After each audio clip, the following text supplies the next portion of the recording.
Kızlar eç kaçan kiyбей турган 3 forma 3 kiyim. Birinciden юбка. Көпчүлүгүбүздүн кыздарыбыз кечирим сурайм эркектер төшөктө уктарда жаткан кийимин көчөгө чыгып кийип атат да. Бул өтө өкүнүчтүү нерсе, өкүнүчтүү маселе. Мындай карап кыздарыбызды эмес, дайыстар көбөйүп кетти, аркасында эркектер деп айтасың да киши.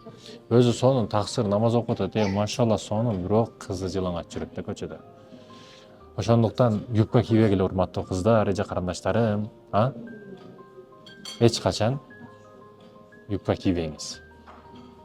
Суук өтөт, зыян болот. Сиз бала төрөшүңүз керек эртең.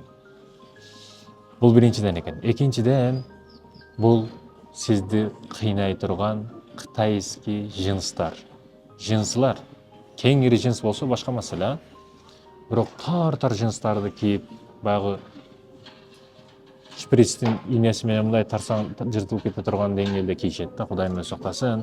Бул эркектердин назарын дагы тынчтык койбойт, ой пикирин дагы бузушуна себепчи болот.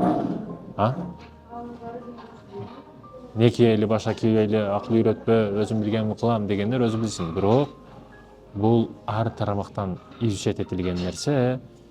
Джинс кийгениңиз сайын, тар нерсе кийгениңиз сайын, организмиңизге өтө зыян жактары бар.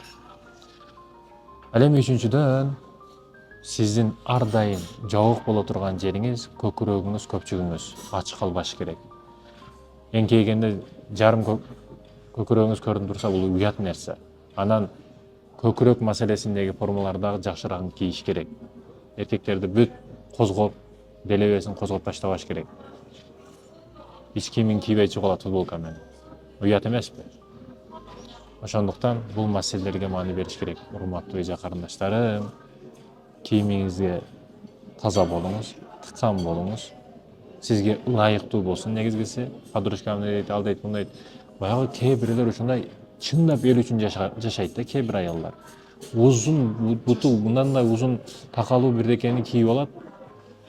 Так деп өзү кыйналат анда. Өзү кыйналып турат.